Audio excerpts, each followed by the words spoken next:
Now, you got the 12 tribes scattered right there. Now, you might say, well, you know, that right there, y'all just made that up. Anybody could say that, because that's the very first thing they're going to say. You see right here an image of the Israelites being scattered in the four corners of the earth. And all the yellow highlight is showing that we're in South America. We're in the so-called Middle East. We're in Europe, Asia, and Africa. You see that? Now, I flips it over so you can see the so-called North American, South American, and Central American natives are in fact Israelites. Did you know that the word Mayan, or Maya, means water? They are the tribe of Zebulun. We got to understand the history and prophecies of proving who the 12 tribes are today. Right. Now, and then it says Zebulun shall dwell at the haven of the sea. At the haven of the sea. And how you say water in Hebrew? Mayam.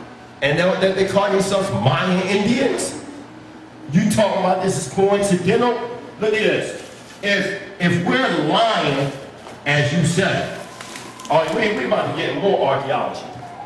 If we lying, as you say, how is it that we have these two major maps that was put together by the Moors? Okay? Let's look. The black Hebrew Israelites migrated from the west coast, migrated to the west coast of Africa in 70 AD. We are not African people. This right here is showing out of a book, Hebrewisms of West Africa. You see it from Jerusalem. It's showing you how we got into West Africa. And when you look at this map right there, all the orange, yellow looking highlighting is showing where the Israelites would be dwelling at. That's an authentic map. How could we get food like that?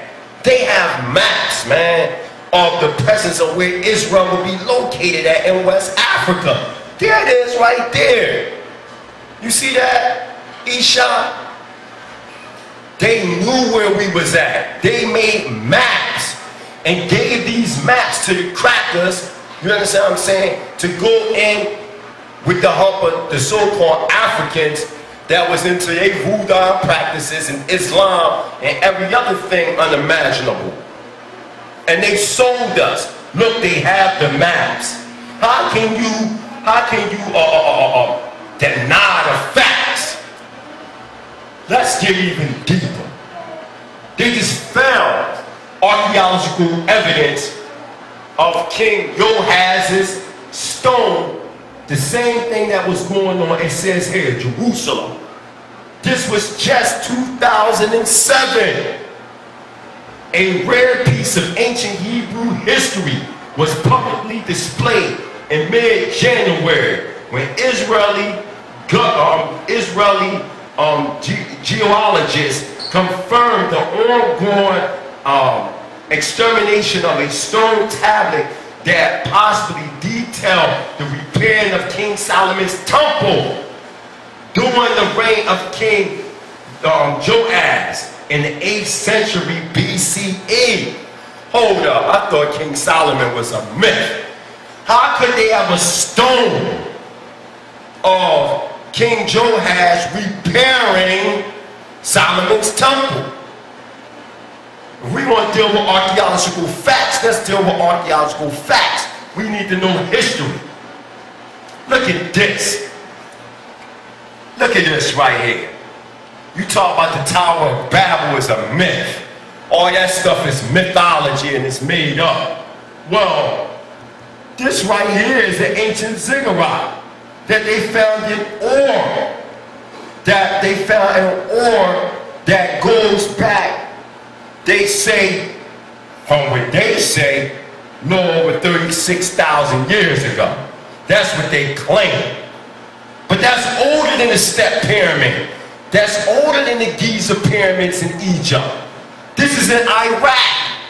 This image down the bottom is in Iraq. That ain't even in Egypt. And then it goes back to what the Bible said. The Most High said, the first kingdom was set up by Nimrod in that area.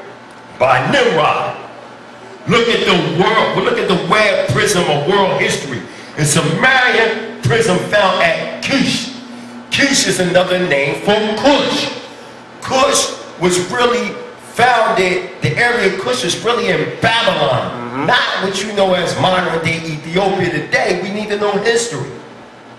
It says, and dated about 2000 BCE.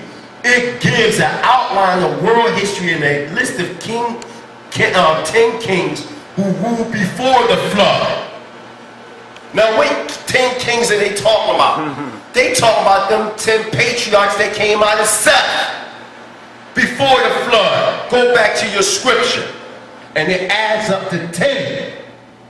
Then it goes on to say, the figures provided for the kings mentioned are beyond imagining. Because they say that, for instance, Allah ruled 36,000 years. Damaza, a shepherd, ruled 36,000 years. The biblical parallel of the long-lived patriarch seems sober by comparison. But the point is, we don't know if they're talking about a person or if they're talking about a rulership that a certain group of people rule for a certain period of time. But the point is that there's older writings that go back to history before Egypt from Mesopotamia. Now let's get deep, because I was laughed at about talking about Israelites that live in China and in Japan, and they laughed at me, right? It says in 930 BCE, 10 of the 12 tribes under the leadership of Jerusalem revolted against Rehoboam, who was David's grandson and Solomon's son. Let's stop for a minute, because we got to get into this Exodus thing real quick. When you read in 2 Kings, chapter 6, or is it 1 Kings we want to see? About this. Yeah, 1 Kings. About the split?